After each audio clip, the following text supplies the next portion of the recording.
12th, the night the house went quiet again, the kind of quiet that feels heavier than any applause, Eddie Levert did what he has always done when the world stops making sense. He listened for a note that could hold him up.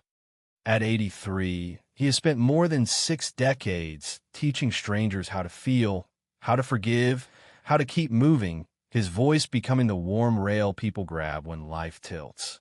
But grief does not respect legacies.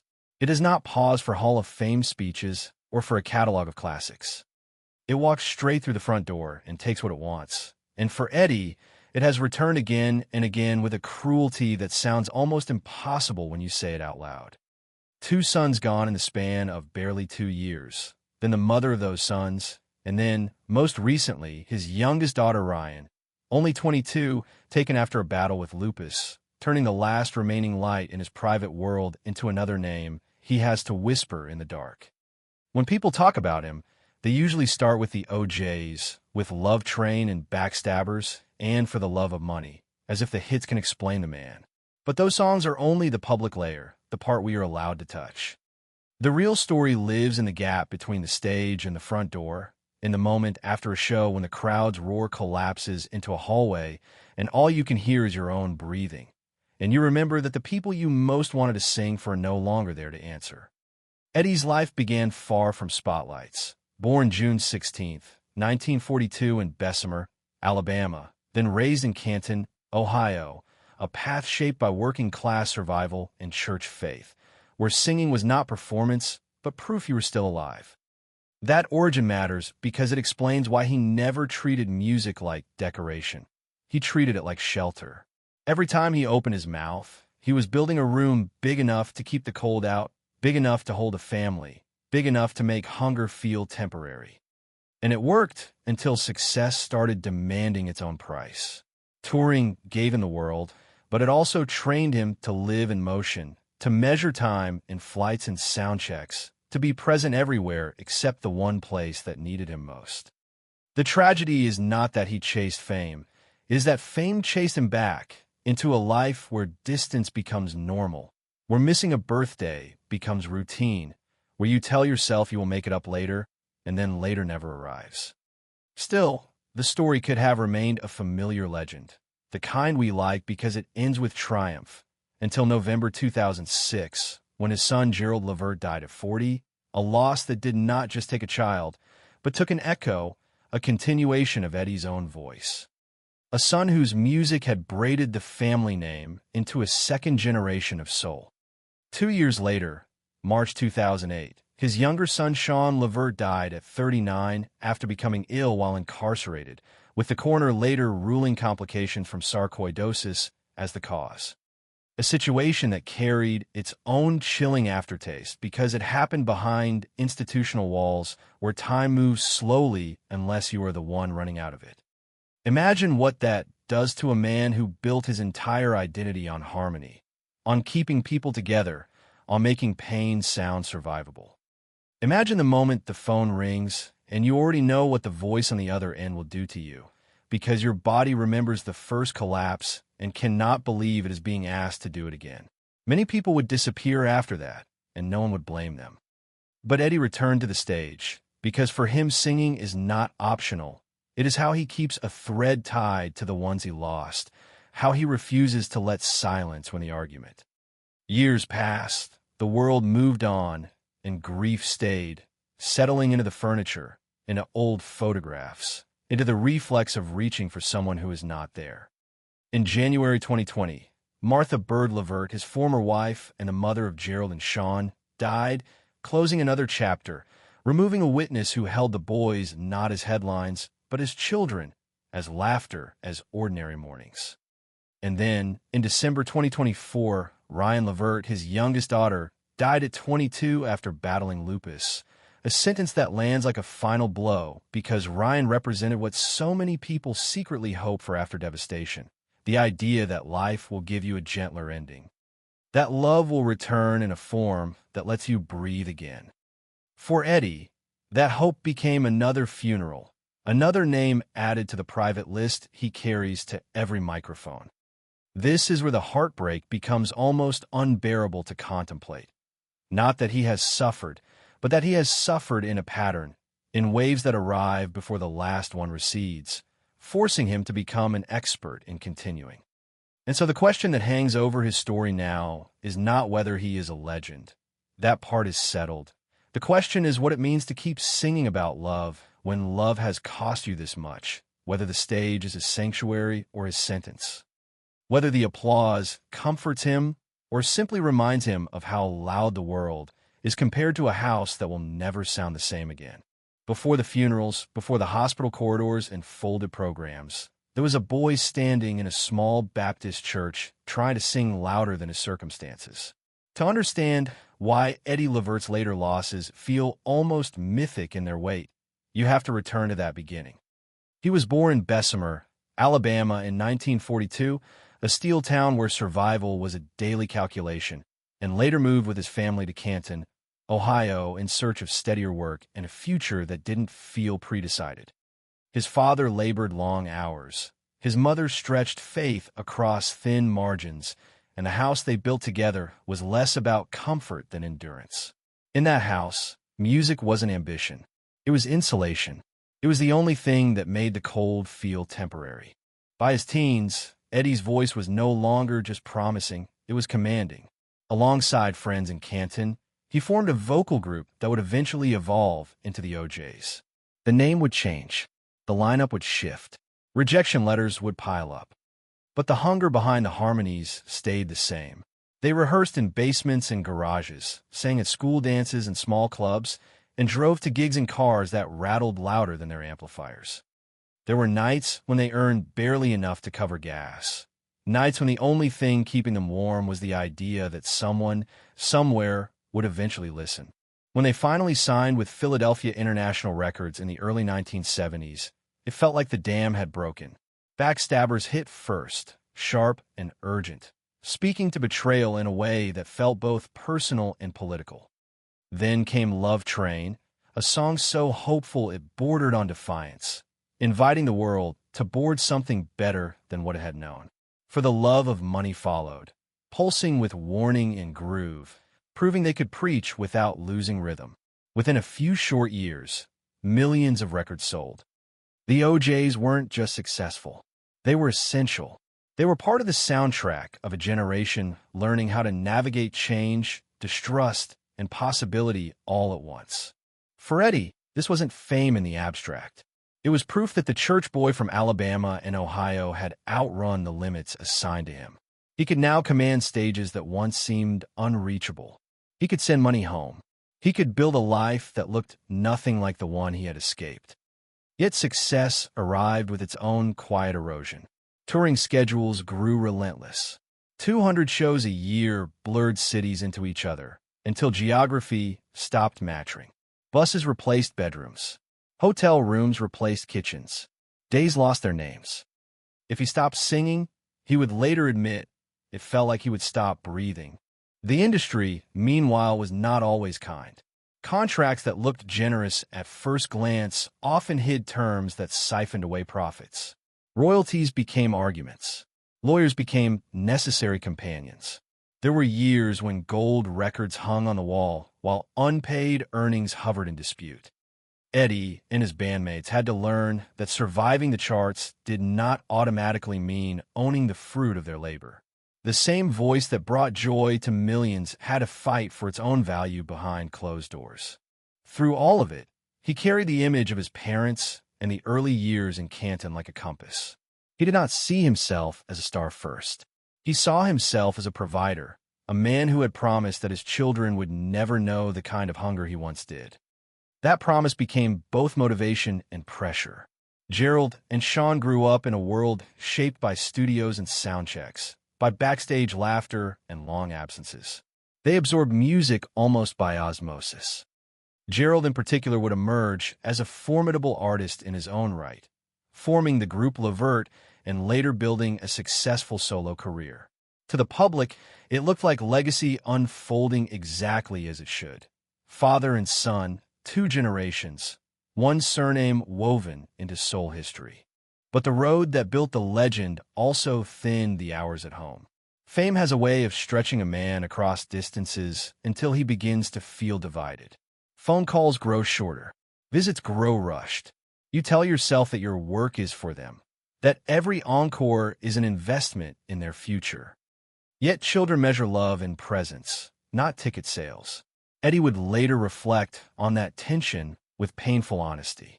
He had given his family opportunity. He had also, unintentionally, given them absence. By the time the OJs were inducted into the Rock and Roll Hall of Fame in 2005, Eddie stood beneath lights that symbolized a lifetime of triumph. The applause was thunderous, the legacy undeniable. But even in that moment, he was a man shaped by contrast. He had moved from sleeping in cars to owning homes in multiple states. He had turned church hymns into international anthems. He had accumulated success that industry analysts would eventually estimate in the tens of millions. And yet, he understood something that younger artists often learn too late. Success does not eliminate vulnerability. It only changes the setting in which it appears.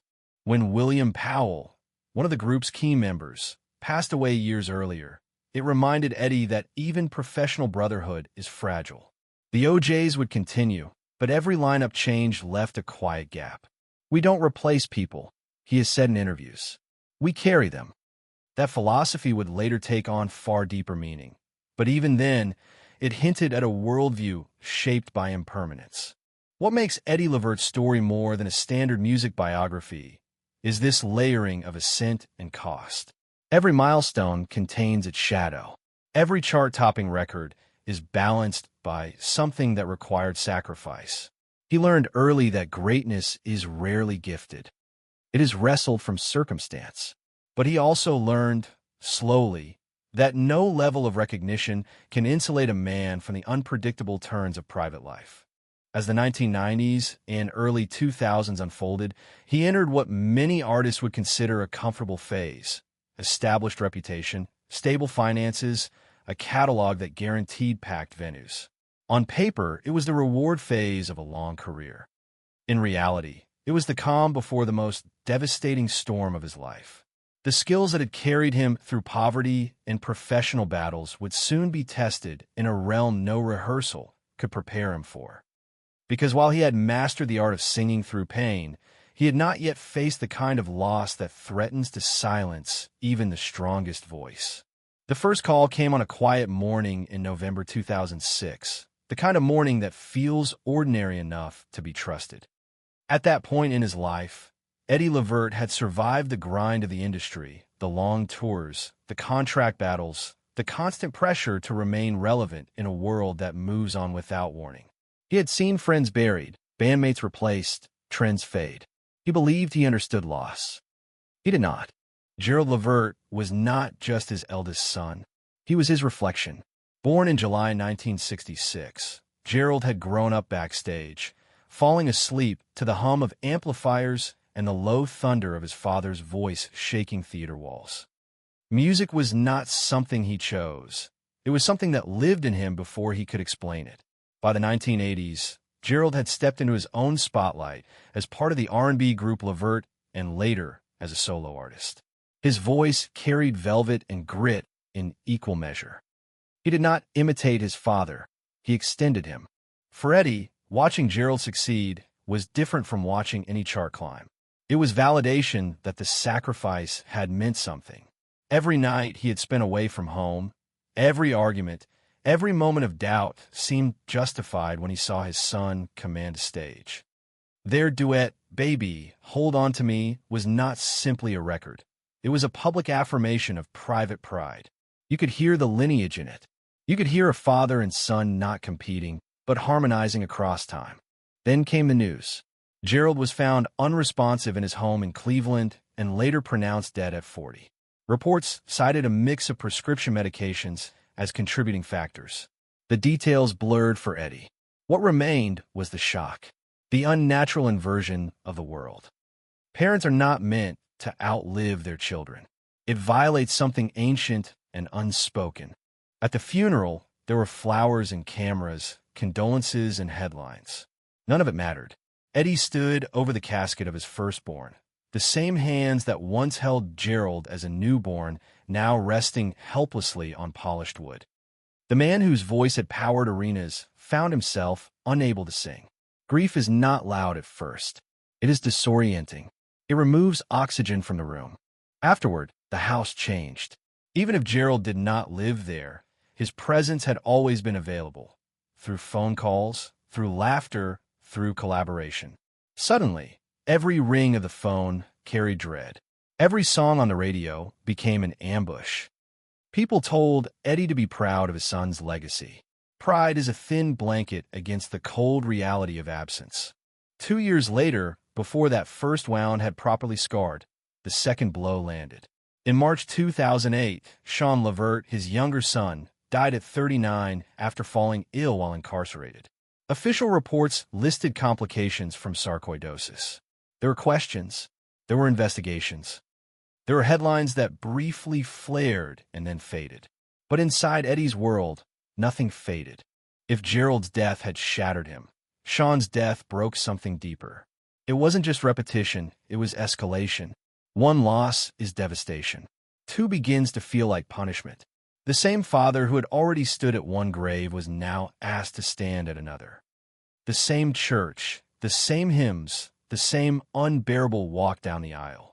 He later described the second call as worse than the first, because this time his body knew what was coming. There is a specific horror in recognition. The moment the voice on the other end pauses, and you already feel your knees weaken. You already feel the room tilt. He would say that it felt like the air had been sucked from his lungs, like time itself had refused to move forward. Martha Bird, his former wife and the mother of Gerald and Sean, grieved alongside him. Divorce does not dissolve shared history. It does not erase the years spent raising children, the arguments over homework, the small domestic victories. In grief, they were not ex-spouses. They were parents, bound again by something neither could escape. The public saw Eddie return to the stage eventually. They saw resilience. They saw professionalism. They saw a legend honoring his sons with music. What they did not see were the nights alone, replaying old voicemails, revisiting photographs, questioning every decision that had ever taken him away from home. Grief invites revision. It tempts you to believe that if one tour had been canceled, if one phone call had lasted longer, if one choice had shifted, everything might be different. He once admitted that performing after the deaths felt almost impossible. The first time he attempted to sing Baby, Hold On To Me alone, his voice cracked. The audience finished the line for him. Thousands of strangers carrying a lyric that once belonged to father and son. In that moment, he understood something cruel and beautiful at once. Music survives even when the people who made it do not. But survival is not the same as healing. Eddie had built his identity around strength, around endurance, around being the man who rose from poverty to prominence. Yet grief does not negotiate with identity. It strips titles. It does not care that you are in a Rock and Roll Hall of Fame. It does not care that you have gold records. It reduces you to something simpler, a father who wants his sons back. People sometimes frame tragedy as a test of faith. Eddie's faith did not vanish, but it changed. It became quieter, less declarative, more personal. He stopped trying to explain loss and instead learned to coexist with it. There's a difference between asking why and accepting that you may never know. The industry continued. Tours resumed. Applause returned. But underneath every performance was an unspoken layer. When he sang about love, he was singing with memory. When he sang about betrayal, he understood fragility. When he sang about money, he knew its limits. By the late 2000s, observers might have assumed that the worst had already happened. 2 sons gone. A family permanently altered. The narrative arc could have ended there, tragic but contained. It did not, because loss in Eddie Levert's life did not arrive as a single storm. It arrived in waves. And just as he began to find a new rhythm, to breathe again in a world reshaped by absence, fate would return once more, this time targeting the last piece of hope that had helped him stand. After losing Gerald in 2006 and Sean in 2008, Eddie Levert entered a phase of life that few people can truly comprehend. The world saw him continue performing. The OJs still toured. The hits still played. The applause still came. But internally, something fundamental had shifted. Grief had changed from an event into a permanent companion. It no longer arrived in waves. It settled into the walls. He would later admit that the hardest part was not the funerals. It was the mornings, the quiet ones, the first seconds after waking, when for a brief, merciful moment, memory had not yet reassembled itself. In those seconds, his sons were still alive. Then reality would return, steady and unrelenting. That daily re-realization can be more exhausting than the initial shock. It was during this period that he began to understand the difference between public strength and private survival. On stage, he could channel emotion into melody. He could lean on Walter Williams beside him. He could feel the band lift him. But at home, grief has no backing vocals. It is solo work. Yet life, even after devastation, does not completely close its doors. In 2005, just before Gerald's death, Eddie had married Raquel Capleton. Their relationship did not erase the past. It coexisted with it. Raquel entered his life not as a savior, but as a steady presence. She did not attempt to compete with memory. She understood that loving Eddie meant loving a man permanently shaped by loss. Their daughter, Ryan Levert, born in 2002, became a quiet source of renewal. She was younger, separated in age from her brothers, growing up in a world already marked by both fame and fragility. For Eddie, Ryan represented something different. Not replacement, not repair, but continuation. After the deaths of Gerald and Sean, Ryan's presence took on deeper significance. She was laughter in a house that had grown heavy. She was movement where there had been stillness. Eddie has described fatherhood the second time around as gentler, more intentional. Age had slowed him. Experience had softened him. Where once he might have been distracted by touring schedules and studio deadlines, now he lingered longer at the dinner table. He listened more closely. There is something about becoming a father later in life that sharpens awareness. Time feels finite. Moments feel precious. For Eddie, that awareness was amplified by the knowledge of what he had already lost. Ryan was not shielded from the family's history, but she carried it lightly. She had her own interests, her own energy. She teased her father about trending online. She encouraged him in the studio. She reminded him that legacy could feel joyful, not just heavy. But beneath the surface, something was quietly changing. In her late teens and early 20s, Ryan began experiencing health issues. Fatigue that lingered. Pain that seemed disproportionate.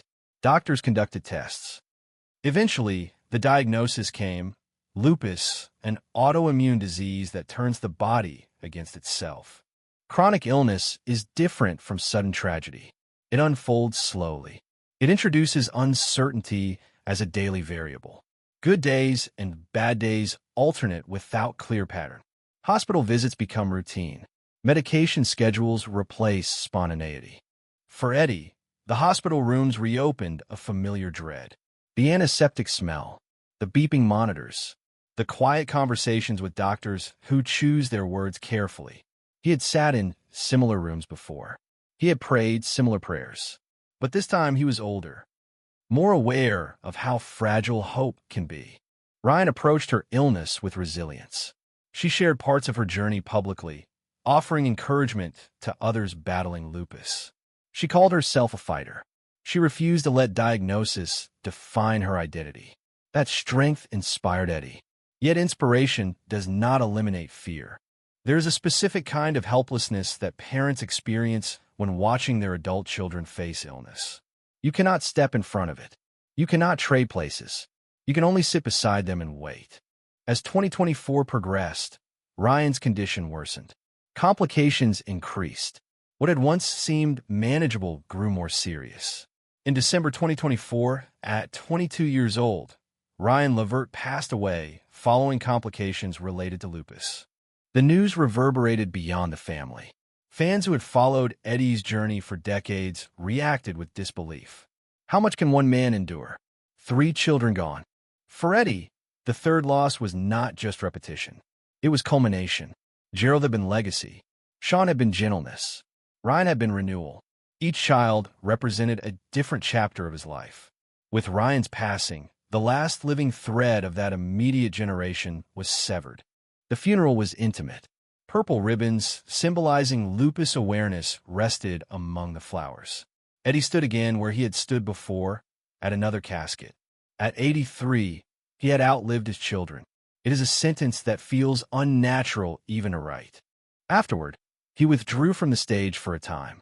Silence returned. But this silence felt different from the earlier ones. It was not just shock. It was cumulative weight. Grief layered upon grief until it becomes part of your posture, part of how you move through rooms. Eventually, he returned to performing. Not because the pain had diminished, but because music remained the only language that could contain it. Before stepping into the spotlight, he began whispering 3 names: Gerald, Sean, Ryan. The audience hears a legend singing classics. They see endurance. What they do not see is the ritual, the quiet dedication before the first note, the internal negotiation between heartbreak and duty. Eddie Levert's tragedy is not defined solely by loss. It is defined by continuation, by the decision, night after night, to stand under lights that once felt triumphant and now feel sacred, by the refusal to allow grief to silence what has always been his truest instrument. The story does not end in easy resolution. It ends in motion. An 83-year-old man stepping toward a microphone, carrying decades of harmony and years of heartbreak in the same breath, choosing to sing anyway. When Martha Bird Levert died in January 2020, the headlines were quieter than they had been for her sons. There are no sweeping retrospectives on the state of soul music, no major industry tributes. Yet for Eddie, her passing marked the closing of a chapter that had begun long before the OJs ever signed a contract. Martha was not just his former wife.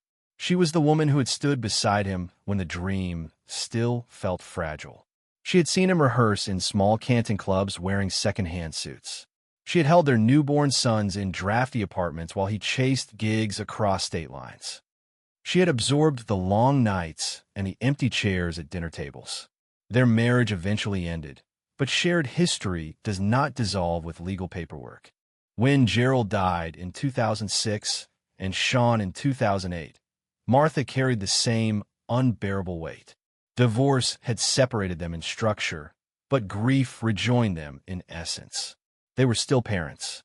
They still remembered first steps, first notes, childhood laughter that no one else in the world could fully recall. By the late 2000s, Martha lived quietly in Cleveland, surrounded by photographs and gold records that had long since become less about prestige and more about memory. Neighbors describe her as strong, but strength in this context was not loud. It was persistence. It was the act of waking up and continuing to exist inside a house that had once echoed with 3 young voices. When she passed peacefully in her sleep in 2020, it did not generate spectacle. But for Eddie, it was another irreplaceable witness gone. With Martha's death, one of the last people who remembered their sons not as public figures, but as children vanished from daily life. The shared language of parenthood narrowed. He attended her funeral not as an ex-husband, but as a partner in survival. They had walked through fire together. Poverty, fame, loss. He placed a single rose on her casket and later reflected that some bonds are not undone by time or separation. They simply evolve. After Martha's passing, Eddie's world became even more introspective. He and Raquel leaned into quiet routines. Morning coffee, evening conversations, simple rituals that felt grounding in contrast to the chaos of previous years. The Las Vegas home, once a symbol of achievement, became something else entirely, a sanctuary. It is easy to romanticize success in numerical terms. Eddie's net worth is commonly estimated in the high teens to around $20 million. Decades of touring, songwriting, and royalties built that figure. But numbers feel abstract when weighed against funerals. Wealth cannot restore laughter. It cannot replay a voicemail. It cannot change a diagnosis. What it can do, however, is fund legacy. And Eddie began channeling his resources toward purpose. After Sean's death, he became vocal about the need for better health awareness and accountability within incarceration systems. After Ryan's passing, he committed to supporting lupus research and awareness initiatives. Grief, for him, did not transform into bitterness. It transformed into advocacy. He has donated to organizations including the Lupus Foundation of America and the American Heart Association. He has supported scholarships for underprivileged youth through foundations bearing the Levert name. These gestures are not grand announcements. They are quiet continuations. If he cannot change his own story, he can influence someone else's trajectory. Yet philanthropy does not eliminate loneliness. There are evenings when the house feels too large, when photographs on the wall carry more conversation than the room itself. He has admitted in interviews that sometimes he hears laughter in memory so vividly it feels present, not as a haunting, as a reminder. Returning to the stage after Ryan's death was particularly difficult. At 83, retirement would have been understandable. No one would question it. He had earned rest. But for Eddie, music has never been a career alone. It is identity. It is ritual. It is the bridge between what was and what remains. When he stands beside Walter Williams now, the two original pillars of the OJs, the performance carries a different texture. It is not nostalgia. It is testimony. They are not simply revisiting hits. They are carrying absent voices with them. William Powell is gone. So are the sons who once watched from backstage. The harmony that fills arenas is layered with remembrance. Before each show, Eddie pauses. It is not theatrical. It is private. He whispers the names Gerald, Sean, Ryan, sometimes Martha. It is a roll call of love and loss. Only then does he step into the light. The audience sees a legend. They see endurance. They hear familiar melodies that once defined decades. But underneath the polish is something rawer. Every lyric about love now carries additional gravity. Every note about betrayal feels personal. Every groove about money sounds almost ironic. In quieter interviews, he has reflected that success can feel like a larger cage if you do not understand its limits. Fame did not shield him from sorrow. It did not insulate his family from illness or circumstance. What it did provide was a platform. A microphone that remains steady even when the hands holding it tremble. There is a common narrative in celebrity culture that equates longevity with triumph. Eddie Levert's life complicates that narrative. Longevity, in his case, also means witnessing more goodbyes. It means outliving children. It means learning how to wake up inside a story that has rewritten itself too many times. And yet he continues, not because he is untouched, but because he is profoundly touched. The music that once carried him out of poverty now carries him through grief. The boy who sang in church to survive hunger now sings to survive memory. At 83, he stands not as a man unbroken, but as a man unextinguished. There is a difference. Broken things can still function. They can still create beauty. They can still offer comfort to others walking through their own darkness. The tragedy of Eddie Levert is not only that he lost so much, it is that he lost so much and still chooses to give.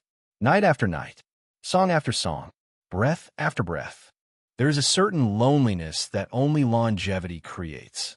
It is not dramatic. It does not always announce itself with tears. It is quieter than that. It sits in the spaces between conversations, in the pauses after applause fades, in the moments when an 83-year-old man walks through a house filled with photographs and realizes he has outlived almost everyone who once filled those frames. For Eddie Levert, survival has never been theoretical. It began as economic survival in Alabama and Ohio. It became professional survival in an industry that discards artists without hesitation. And eventually, it turned into emotional survival, the kind that requires waking up each day and choosing to keep breathing inside a life that has asked more of you than seems fair. People often ask how he does it, how he keeps performing, how he stands under stage lights after burying 3 children. The question assumes strength as something dramatic. In reality, his endurance looks ordinary. It looks like morning routines. It looks like prayer before coffee. It looks like sitting at a piano and touching keys without needing to impress anyone. Age has changed him physically, of course. The voice is still powerful, but it carries texture now, a lived-in grain that cannot be faked. The stage energy is measured rather than explosive. But what has deepened most is intention. When Eddie sings now, he does not chase perfection. He chases presence. Every note feels deliberate, almost sacred. He has spoken about how music gave him structure when everything else felt unstable. In grief, days can blur. Purpose can evaporate. But a rehearsal schedule, a performance date, a sound check, these things anchor time. They prevent sorrow from swallowing entire months. There are still moments when he hesitates before stepping onto the stage. Not from fear of forgetting lyrics, but from memory. Certain songs carry weight. Baby, Hold On To Me is no longer just a duet in history. It is a conversation across absence. Love Train is no longer just optimism. It is defiance. When the crowd sings along, it creates a paradox. Thousands of strangers lifting a melody that was born from deeply personal places. In those moments, Eddie is reminded that pain shared becomes something else. It does not disappear, but it transforms. Offstage, life has narrowed in ways that feel intentional rather than tragic. He and Raquel maintain a steady rhythm. No spectacle, no chaos. Simple meals, quiet evenings, occasional laughter that feels earned rather than automatic. Their home in Las Vegas is less about status and more about stillness. The walls hold photographs of Gerald, Sean, Ryan, Martha, William Powell, decades of OJ's memories. Not arranged as trophies, but as witnesses. He has said before that he does not remove pictures because grief does not require erasure. It requires acknowledgement. He sometimes speaks of sensing his children's presence, not in mystical terms, but in memory. A sudden recall of Gerald's laugh, a phrase Sean used to repeat. Ryan's teasing tone when she called him Daddy, even as an adult. These recollections are not wounds. They are connections. One of the most profound shifts in his later years has been perspective. Fame once felt like a rival. Now it feels like background. What matters most is not the number of albums sold or the number of arenas filled. It is whether he used his time well, whether he loved well, whether he honored the people who shaped him. He has reflected that pain is evidence of love. If the grief is deep, the bond was deeper. That framing does not remove sadness, but it reframes it.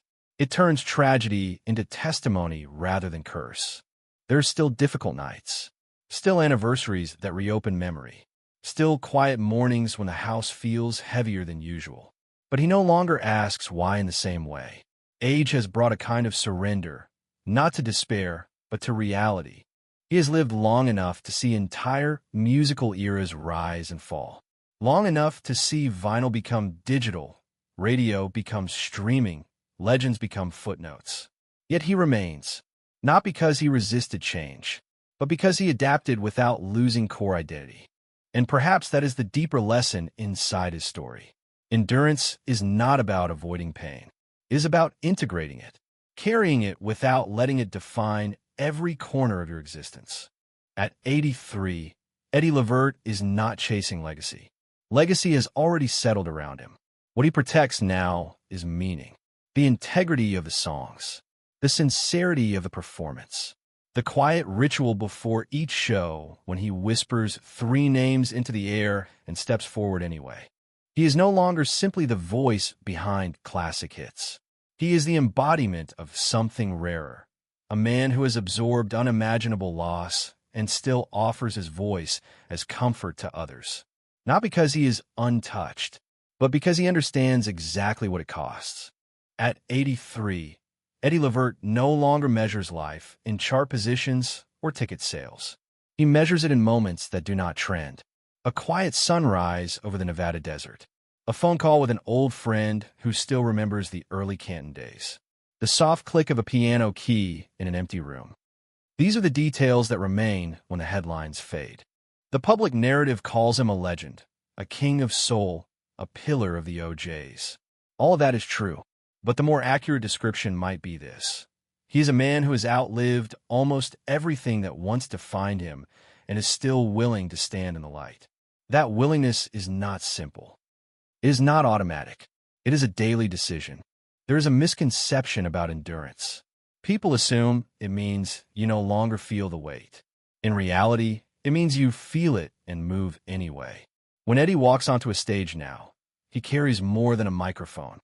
He carries decades of harmony, years of absence, and the memory of 3 children whose names he whispers before every show. Gerald, Sean, Ryan. Those names do not fade with time. They settle deeper. They become part of breath itself. When he sings, he is not performing past pain. He is singing through it. That distinction matters. It is the difference between denial and transformation. The OJ's catalog has always been rooted in emotion. Love Train spoke of unity in a fractured world. Backstabbers confronted betrayal. For the Love of Money warned of temptation. Today, those songs feel layered. They are not relics. They are reminders. Eddie has lived long enough to see how relevant they remain. Human nature has not changed much. Neither has grief. He no longer chases validation. The Rock and Roll Hall of Fame induction in 2005 confirmed what fans already knew. The gold records, the sold-out tours, the decades of influence, those chapters are secure. What he protects now is authenticity. He has said more than once that he wants to sing it right one more time. Not louder, not flashier, right? There is something almost sacred about an elder artist who continues not for fame, but for faith. Faith in music, faith in memory, faith that offering your voice can still matter. In interviews, he speaks gently about survival. He does not dramatize it. He does not frame himself as heroic. Instead, he emphasizes gratitude for time. I've been given more time than I thought I would, he has said. Time, in his world, is currency more valuable than money ever was. He divides his days between Las Vegas and Canton, Ohio, the city that shaped him. Returning there feels grounding.